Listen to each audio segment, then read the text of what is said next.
மான்ட்ரியலிலே எல்லா இடங்களிலுமே பேசப்படக்கூடிய ஒரு விடயத்தை பற்றி தான்.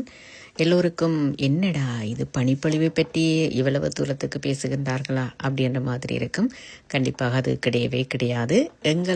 நாங்கள் வாழ்கின்ற இந்த கிபெக் மாகாணத்திலே சில பகுதிகளில் 35 சென்டிமீட்டர் வரை பனிப்பொழிவு பொழிந்திருக்கிறது. இது நிறைய பேருக்கு தெரியாமல் இருக்கின்றது. அது மட்டுமல்லாமல் அதாவது கிபெக் முழுவதும் இருக்கின்ற பல லட்சக்கணக்கான வீடுகளுக்கு நேற்றைய தினம் முழு நாளும் மின்சாரம் துண்டிக்கப்பட்டு பல இடங்களிலே நேற்று இன்று வரை சிலருக்கு மின்சாரம் இல்லாமலே இருக்கின்றார்கள். சிலருக்கு தண்ணீர் இல்லாமல் இருக்கின்றார்கள். எல்லாமே ஏதோ ஒரு மிகப்பெரிய பிரச்சனைகள் காரணமாக எல்லாமே நிறுத்தி வைக்கப்பட்டிருப்பதாக, சமையல் இல்லாமல், குளிக்காமல், வேலைக்கு போகாமல், இப்படி எல்லாமே நிறைய நடந்து கொண்டிருக்கிறது. இது எல்லாமே நாம் வாழ்கின்ற கிபெக்கை சுற்றி இருக்கின்ற மான்ட்ரியல் பகுதிகளில்தான். நிறைய பேருக்கு இதை பற்றி நாங்கள் பெரிதாக ஏதாவது எதிர்பாராமல் நிறைய ஒரே நேரத்திலே கொட்டிவிட்டது அப்படின்ற ஒரு விடயம்.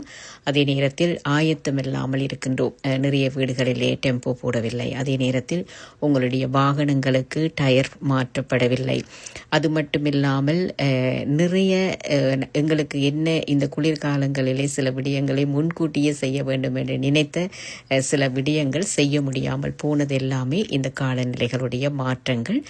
ஆனால் திடீரென்று இந்த மின்சார தடை வந்தால் என்ன செய்யலாம் என்பதை கண்டிப்பாக நீங்கள் யோசித்து முன்கூட்டியே சில விடயங்களை செய்து வைக்க வேண்டும். நிறைய இதை போன்று இன்னும் பல மடங்கு பனிப்பொழிவுகள் இருப்பதாக கூறப்படுகின்றது.